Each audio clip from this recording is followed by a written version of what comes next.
Hello, everybody. This is Harmony Link, and welcome to Gondola Rants, the series in which I rant and talk on topics that have been living rant free in my mind, and then I just publish the rant as unscripted and almost unedited video here on the channel. Now, today's topic is on the unity and disunity of Italy. Topic that came to my mind due to the fact that I was scrolling through the Discord server of Conventus Orbis, of which if you're not a part of yet, join. The invite is in each video's the description, I'm active here more than I'm active on YouTube, so yeah, we're waiting for you.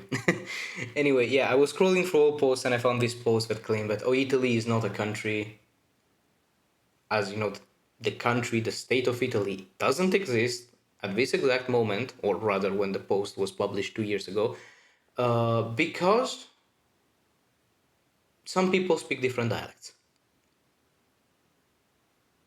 Okay, I have given you the time to laugh. Indeed, it is stupid. I'm pretty sure that some people that are in the in the Discord server even know who published this.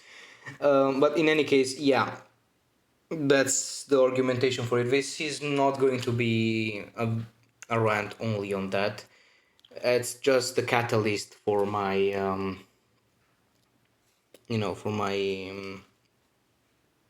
desire to speak on the topic, because this guy wasn't Italian. The guy that published this post wasn't Italian, and I was surprised by the fact that damn, even people outside of Italy think that Italy shouldn't be united.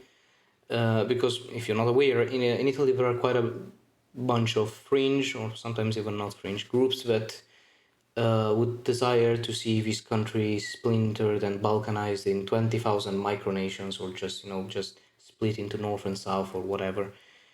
And as Republic's Day is approaching, technically the day in which I will publish this will be Republic's Day, but as the national holiday of Italy is coming, I wanted to speak on the matter. And I found the two main argumentations that focus on two different aspects of the disunity of Italy. One goes through the what I just said, that there are different populations in the peninsula, therefore the country and the nation, I guess, shouldn't exist. And the second is that the north and south are too different, they're too separate culturally, economically, whatever, and they just, should separate. Whether you're from the north and the south, they both have like their ideas on why this divide should happen, and yeah. Now, I'm warning you from now. This is Gondola Rants. This is a series, as I said, unscripted. I am not gonna bring up like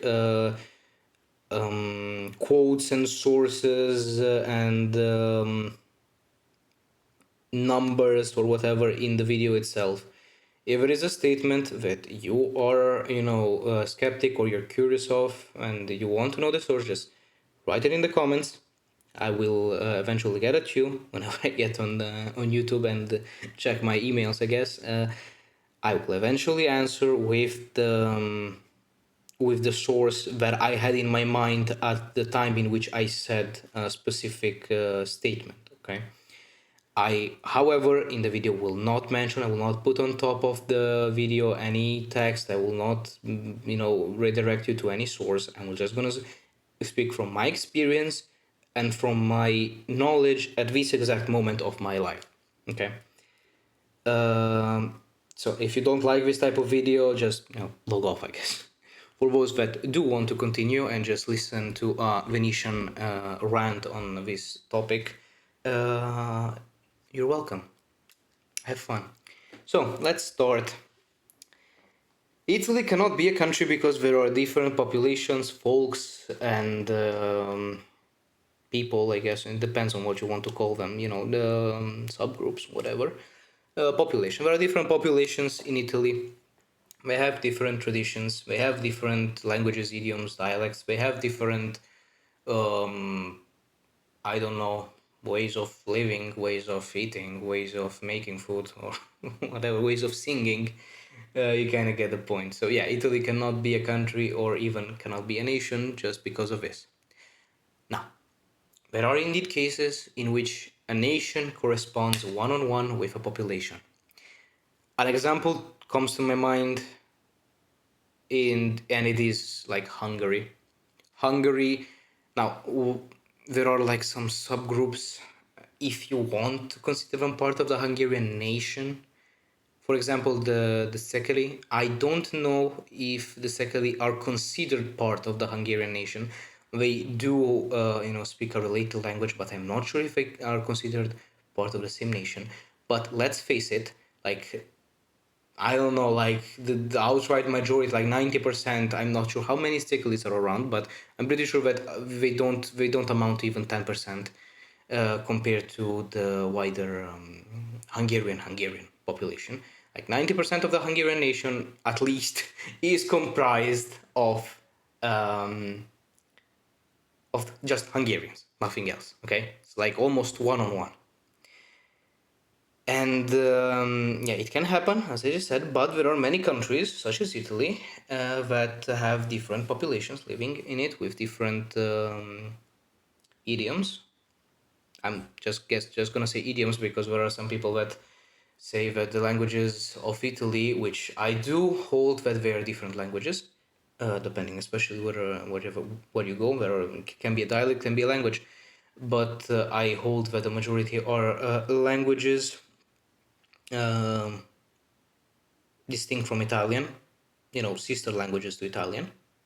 But just for the sake, I'm just gonna say idiom to appease both sides. I'm just gonna say idiom. There are different idioms spoken by different populations, and they have different ways of living in Italy. You can see, for example, like in cuisine, in the south, you have, I don't know, the cannoli in Sicily, and when you go to Venice, and you have like the cicchetti. Uh, uh, Different ways of making, I guess, like music, and all that entails being of a different population, but having a slightly different culture. I don't understand why people just cannot imagine different populations forming a different nation, especially like with countries like Germany. Actually, no, no, no, not like, yes, also Germany, but like Switzerland. Switzerland is a better example. Switzerland is divided in three main, groups. The Latin one, no, actually no. Like that is like two main groups, the Germanic one and the Latin one. And then the Latin one is like subdivided into the French one and the more Italian part, and then the Italian part is subdivided into the Romansh people and the actual Italians, or rather Lombards, I guess. Um, so yeah, there are so much differentiation in Switzerland, and yet they do form one single nation. They form the Swiss nation, and I don't recall Switzerland, faring worse than Italy. That's for sure. Um, but yeah, now of course I could just end it here because I brought the examples of other nations being formed of different populations. But let's go more into the detail. Italy has been a nation ever since, like, the identity of even just being separate from others, that we have this commonality of living in this peninsula and the close. Sardinia is more of a, let's like leave a little bit Sardinia on the side because we have been more isolated, as it is an island that is further away. Okay, but Sicily is so close to the mainland that they just feel pretty much ever since the Middle Ages have felt Italian. Let's go, for example, onto the linguistic matter. Like, some people say that the Italian has been imposed to the different populations. Meanwhile, in actuality, Italian has developed as a very beautiful literary language. Everything has started with the Sicilian school of poetry in the south, that has then inspired the Tuscan poets not much later in the same century, in the 14th century, yes. And then from the Tuscan school, people spring forth. You have Dante Alighieri, which is regarded as the father of the Italian language nowadays. And when you have after him, you have Boccaccio and Petrarca, very important. They're going to be very important because 200 years after, or 150 years, like something like that, there is a discussion, like, in this period, like from Boccaccio and Petrarca up until like 200 years later, so like in the 1500s, there is a period in which people like kind of stop caring about it and they just do their own stuff because they're not too focused on making much literature more, so they're focused on not dying by the plague and not going to war with their immediate neighbor. But yeah, in the 1500s, during the booming of the Renaissance, we have literates talking about, oh yes, now well, we are back at a time of splendor. We should now continue this issue that has been brought up in the 14th century.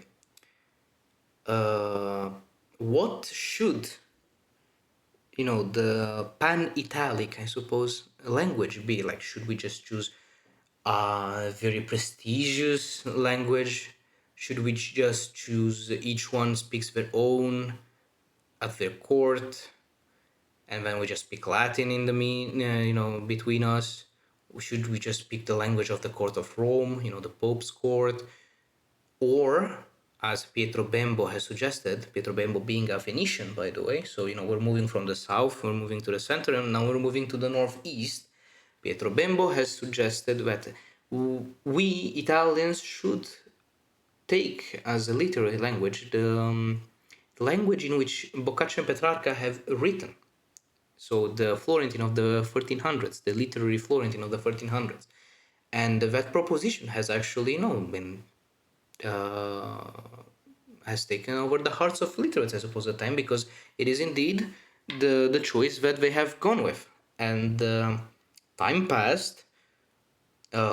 Each poet, each literate had their influences from their original places of birth, and they kind of mixed it into the Florentine of Boccaccio and Petrarca. But we arrive at the point of the 1800s now. The Italian language has been used quite a lot for poetry now, for literacy and everything. And now we have Alessandro Manzoni. He publishes the first modern Italian novel, the Betrothed, and he is the one that in the end will decide that yes, the Italian language in the end will be Florentine, that is spoken nowadays by the middle class, by the working class, by the people that actually matter, that not nobles, but at the same time that they matter in Florence nowadays. He used this expression of washing the clothes in the Arno River, the Arno being the river that goes through Florence. We're washing the old Italian, we're washing it with the new language spoken there, and we're gonna use this as a symbol, as a language of unity. So, oh, and by the way, Alessandro Manzoni was a Lombard, so we have another side of the peninsula again. It is this question of the language was pretty much important to each Italian in each period. Well, of course, we mean literates because I'm not sure that like the random guy working the fields really cared that much, but still. An argument against Italian is also that the North actually kind of imposed it on the South. They had to learn Italian, poor southern people, and when you look at the fact that during the Bourbon rule in the Kingdom of Two Sicilies, like the literacy rate was abysmally slow, like not even just slow in in learning, but like it was very low in numbers. The literacy was mainly focused in Naples and the surroundings, as was the industry, of course. And the rest of the people were just, poor illiterates. And indeed, it kind of came as an imposition after the annexation because these guys, were used to speaking Neapolitan or whatever the language, Sicilian. Um, you get the point. And now they have to learn this new language, which, okay, yeah, it's kind of hard if you're the first generation, but already from the second generation, it's already easier. But the thing is that after the conquest of the South, I say conquest because, you have Garibaldi coming in and conquering everything thanks to the his 1,000 soldiers, and then the uprisings of Sicilians themselves and the Calabrians and everybody else, coming up and helping Garibaldi. He manages to conquer the king of the Sicily, and then he gives it into annexation to the north. So maybe I should speak of annexation better. When the south is annexed, the southern people actually get a much, much, much higher literacy rate. So if you didn't want your language imposed, maybe you should have given, some literacy rate to your your peasants first. Well, the Bourbons, I suppose. But in any case, yeah, that's pretty much the matter for the language. There are different languages, yes. You can speak them at home, you can speak them with your friends. Don't do it in formal occasions. Just speak the language that literates and poets and everybody has been trying to find and has made in the end the official Italian languages for nearly 700 years from all across the peninsula. The language that actually led to people everywhere in Italy actually be a little more literate than just poor peasants that don't even know how to read ciao. And yeah, that's about it for the language. Regarding the rest, I suppose it's not even a matter of discussion, because having a different way of eating, having a different way of living your life is not really impactful for the existence of a nation or not. Then you have people that complain about artistic stuff.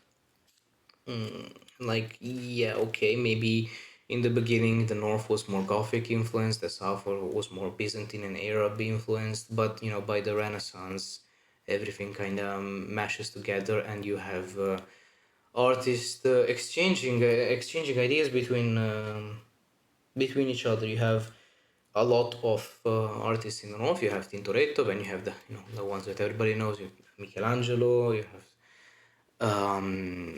Leonardo da Vinci, Sandro Mantegna, but also in the south you start seeing people like Antonello da Messina, Bernini. Like, you cannot say that they have a specific style. It's a style that varies from place to place. Like, you can still see the differences between the Tuscan school and the Venetian school of, for example, painting. However, you can clearly see the influence among each other. Okay, it's something that evolves together, and by the time of the unity of Italy, everything is indeed a mixed mash of older traditions that have evolved together. Eventually you manage to become one. So yeah, this was the first argumentation. The second argumentation: north and south, too divided economically, culturally. Already went up for the cultural stuff, so I'm not gonna repeat it. Economically and everything, the south feels that the annexation was very much imposed, forced, not natural. Meanwhile, the north claims that the annexation of the south was useless. It just gave a burden to the north. It makes the rich parts of the country pay for the poor parts of the country. God forbid you help your brother. Yeah. So why is this stupid? It is because I don't think anybody wants to even imagine what would have happened to the south if the Bourbons continued to rule on the Kingdom of the Two Sicilies. The Kingdom of the Two Sicilies was, well, the Bourbons of the Kingdom of the Sicilies were like one of the worst dynasties that I've ever read about and heard about. They have led the South into a demographic absolute stagnation. Literacy, we already talked about it. The development of industry was only focused in Naples, and I love that neo Bourbonists, which is those people that would like the South to be separate from the North because the North was too mean to them or whatever. Um, they bring forth, Naples. Naples was a great city under the Bourbons. It industrialized. It was modern. It was very populous, like 500,000 in population. And then you look at the fact that indeed, yes, it was a big city. It was industrialized, and it was the only part of the kingdom industrialized, like legit. Yeah, I'm not surprised that most of the Neo Bourbons are either from Naples, the city, the province, or the surroundings of it. Because yeah, indeed, the Bourbons did industrialize only Naples and left the other places to rot. Um, it's not something to really go proud about, Neo-Bourbonists, but you do you, I suppose. In any case, yeah, the North annexes the South. It does indeed not help a lot. Like the North does not do much in terms of industrializations to the South, but at the same time, it does not leave it as behind as the Bourbons have left it. Something indeed goes up, but the South is mainly used as, I guess, manpower force for wars, because in the time Italy still had to feel safe, to prove to the other countries in the world that it was a modern state, it was capable of doing its own thing. And so now I'm going to rant against the Northerners, because a good part of the Italian army was also comprised of the southern population, and without the annexation of the south, I'm pretty sure that uh, I'm not even sure if to call it the Kingdom of Italy at that point, but the Kingdom of Sardinia Piedmont, or the kingdom in the north, would have had a lot more trouble to actually survive the 1800s and the 1900s, let alone. Would have had a very hard time not having that manpower and all of those strategic positions. Like, come on, the south has enormous strategic positions. Sicily, it has, it has Sicily, it has this. Not really sure if you can call it a strait, but the place where you can see Albania. I forgot the name of it. It is in Apulia. I know it is in Apulia. I forgot. I forgot the name of the city. Amazing, but okay. In any case, you get a point. You have a lot of strategic areas to control the Mediterranean. So by that, controlling trade and also controlling, actually more control, defending the nation from disembarkments and invasions in that area. So you can just focus only on the north for invasions from the mainland. So the south did help, especially military, in that sense. It helped a lot, the north, and a lot of and as I said, a lot of the manpower in that helped in the wars against, what was it, Turkey, I think, the Ottoman Empire just before World War One, and then the manpower during World War One that went up to the Alps as well was southerner. And yeah, the northerners shouldn't complain too much about the southerners being a burden, because without the southerners, I don't think that the Kingdom of Sardinia Piedmont, or the Kingdom of Italy, whatever you want to call it, would have survived any modern war past the 1800s. And the southerners should stop complaining about the north, because without the north, they would still be living into the amazing Stone Age of the Bourbons. Yeah, that was pretty much it. As I said, these videos are not that coordinated. They're just rants of me saying stuff.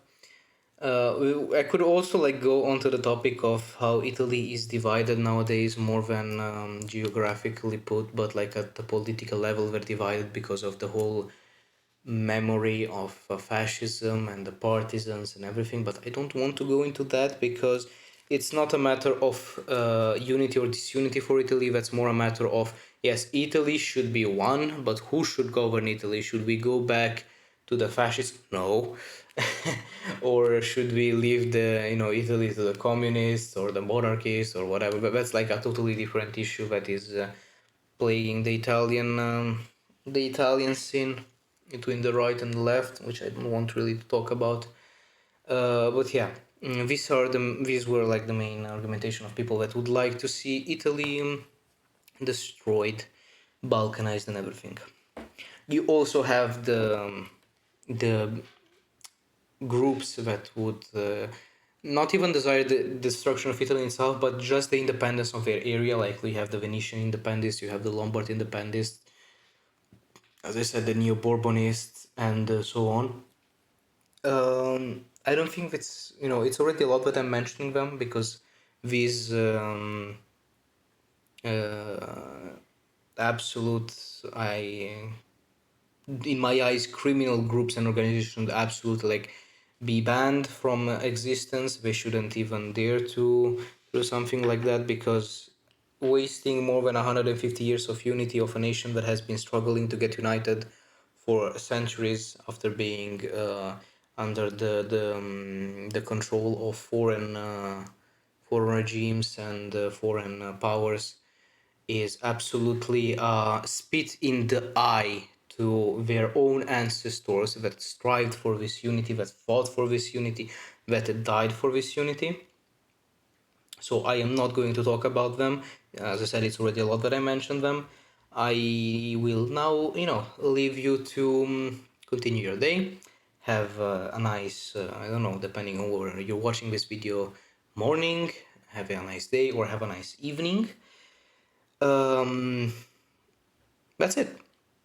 Viva la Repubblica Italiana e viva l'unità.